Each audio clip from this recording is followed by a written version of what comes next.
Salut à tous, bienvenue dans cette nouvelle vidéo. On va évoquer l'actualité mercato du Paris Saint-Germain, l'équipe de France, l'Euro, la Copa América, les JO, la Coupe du Monde des clubs. Nono est avec nous, salut Nono. Salut Chacha. On va commencer avec le 0-0 catastrophique de l'équipe de France face au Canada. Et ça y est, hier Nono, ça a commencé à dire eh ben sans Mbappé, l'équipe de France n'est plus l'équipe de France. Suivi après le match d'un reportage sur le phénomène Mbappé, Nono. Mbappé n'étant pas là hier, la France fait 0-0 contre le Canada. Avec tout le respect que j'ai pour le Canada, c'est pas non plus une grosse nation dans le monde, même s'il s'améliore. Est-ce que ce 0-0 face au Canada est inquiétant à une semaine de l'Euro, sachant que l'Allemagne aussi en match amical a perdu, l'Angleterre a perdu contre l'Islande, le Portugal a perdu contre la Croatie, il y a tout le monde qui galère, c'est des matchs réglages. Et la deuxième question, est-ce qu'il y a une équipe de France avec Mbappé et sans Mbappé comme au Paris Saint-Germain? Eh bien, inquiétant, je te dirais non. Je te dirais non, mais une équipe de France fidèle à elle-même, une équipe de France physique, une équipe de France solide, mais le problème, aucun plaisir, pas de technicien dans cette équipe. Voilà, c'est plat, quoi. Et malgré tout, ben, le football de Deschamps, et tu peux gagner l'Euro. Maintenant, pour en revenir à Mbappé, eh ben encore on zappe presque le match et on te parle de quoi? De Mbappé, l'absence de Mbappé, le documentaire Mbappé. Non, franchement, ça devient... Comme je l'ai dit, j'ai l'impression que les médias sont en mission pour Mbappé. C'est pas possible. Ouais, mais Nono, honnêtement, avant l'Euro là, quelle nation européenne te fait vibrer sur ton fauteuil, honnêtement? Ah, ben là, ben, je te dis, hein, c'est de plus en plus difficile de regarder un match de foot, même au haut niveau. Donc, ce qui prouve quand même que les équipes nationales, pour moi, c'est moins fort que la Ligue des Champions. Ça, j'en suis persuadé et je reste sur mon idée. Et comme tu as dit, ben, il n'y a personne qui fait kiffer en ce moment. Aujourd'hui, je suis incapable de désigner un favori. Est-ce qu'il peut y avoir une équipe surprise lors de cet Euro? Équipe surprise, peut-être pas. Mais encore que, on a eu la Grèce, on a eu l'Italie. Oui, il peut te sortir une équipe surprise, mais je crois que ça va être, à mon avis, il ne faudra pas aller chercher très loin. Je vois Portugal, France, Angleterre. Oui, mais Et Allemagne, pardon. l'Italie en 2021, bon, peut-être une mini surprise, mais c'est quand même une équipe qui avait gagné 4 fois la Coupe du Monde, plusieurs fois l'Euro. C'est pas non plus une énorme surprise qu'ils aient gagné en 2021. Ouais, mais il revenait de nulle part. Hein. Il ne faisait plus rien les dernières années. Alors, Nono, on va évoquer maintenant le mercato, hein. Le mercato a officiellement débuté depuis hier, mais on va parler d'abord de la crise en Ligue 1. À un mois et demi de la reprise du championnat, toujours pas de diffuseur officiel. Le dossier des droits TV touche de plein fouet les clubs de Ligue 1, dont leur mercato est complètement bloqué.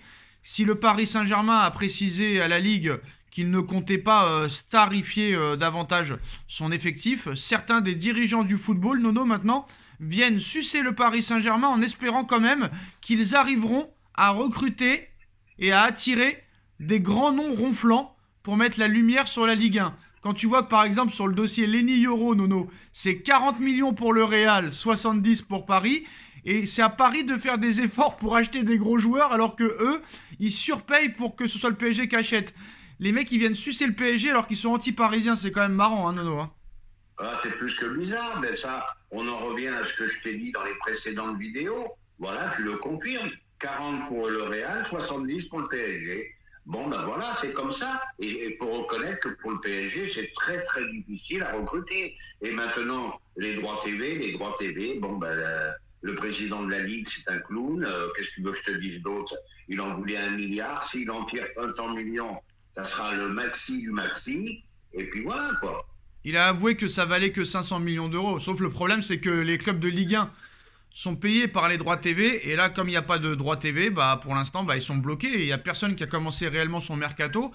Et Nono, j'ai jamais vu depuis des décennies un mercato aussi calme que le début. Parce que même avant, quand le mercato ne débutait pas officiellement, déjà fin mai, t'avais des trucs de ouf. Et là, à part Mbappé au Real, il n'y a rien. C'est le calme plat dans toute l'Europe, dans le monde entier même. Ben oui, ben en plus, bon, pour rester vraiment au niveau français, tu as les droits à la TV, ils ne savent pas, les présidents de club, s'ils peuvent ou pas recruter. En plus, il y a ce prêt CBC qui a fait la plus grosse connerie qui ait jamais existé. Les clubs seront endettés à vie.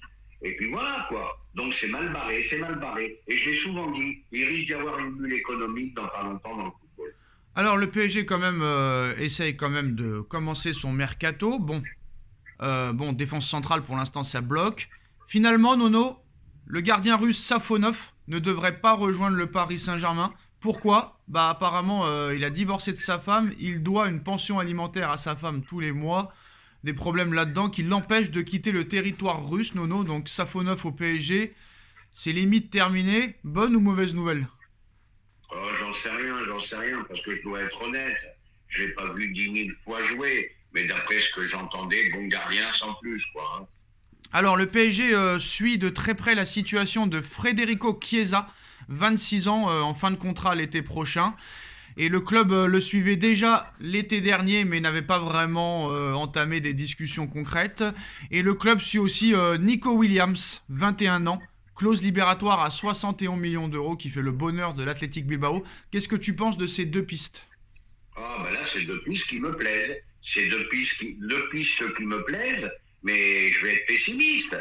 Crava devait venir, il vient plus. Doro, il devait venir, il vient plus. Mais non, mais Nono, Gvara, on peut être que du côté du PSG. Personne peut mais mettre. oui, mais je suis On d'accord. peut Mais pas c'est mettre. pour ça que je Mais Nono, on peut pas mettre 130 millions d'euros sur un joueur qui a fait une seule saison, c'est pas possible. On est d'accord, on est d'accord. Mais c'est pour ça que je m'excite pas plus. Mais les deux noms que tu as cités, là, ça me plaît bien. Hein. Après, voilà, c'est Nico Williams, très très bon, mais Chiesa, il sort d'une très très grosse blessure, Nono, donc je ne sais pas, peut-être que ce sera bradé, mais je ne sais pas si ce sera vraiment efficace vu ses blessures. Bon, après, ça veut rien dire, regarde Dembélé, hein, il s'est pas blessé de la saison, et pourtant, il collectionnait les blessures au Barça. Lucas Hernandez, il sortait d'une blessure, mais il a quand même fait la saison presque entière. Donc peut-être que Chiesa a une chance, et peut-être que le staff de Enrique est meilleur que ceux des autres avant. Possible, mais Chiesa, c'est bien rétabli, c'est peut-être un coup à jouer. Très très bon joueur, très très bon. Alors Paris veut se renforcer au niveau des gardiens, au niveau de la défense centrale, au niveau des latéraux, au niveau du milieu de terrain, au niveau de l'attaque, Nono. Donc c'est compliqué vu que pour l'instant personne n'est parti. Mais on continue à parler de Rodrigo, même si tout le monde dit que pour l'instant il devrait rester au Real, mais pour l'instant ça ne veut rien dire. Le Real Madrid serait prêt à le laisser partir à partir d'une offre de 150 millions d'euros. Il y a Manchester City de Guardiola qui est intéressé, il y a Liverpool qui est intéressé, il y a Manchester United qui est intéressé. Paris est intéressé mais timidement. Est-ce qu'il faut aller à fond sur Rodrigo ou est-ce qu'il y a mieux à faire? Ben, je sais pas s'il y a mieux à faire, mais la première chose déjà, 150, hein, faut arrêter, faut arrêter de rêver, c'est n'importe quoi. Bah, je te dis, là, ça devient insupportable, ces prix, et je sais même pas quel club mettrait 150 sur Rodrigo. Voilà. Donc, je sais pas quoi te dire, je sais pas quoi te dire. Oui, mais si tu veux un joueur de grande classe, ça coûte Ah, ben, combien? on connaît les tarifs, hein. Si tu veux vraiment des cadors, ça dépasse les 100, ça dépasse les 100. Donc t'as pas le choix, tu devras débourser 100 millions ou sinon tu gardes Kolo Muani, Asensio et Gonzalo Ramos. Ouais, ben, à cette condition-là, faudra vendre, alors. Et ben voilà les postos, c'est la fin de cette vidéo. Dites-nous en commentaire ce que vous en pensez. On like, on partage, on commente, on s'abonne. On se retrouve très vite pour une nouvelle vidéo. Merci Nono, merci à tous. Tchuss. Tchuss.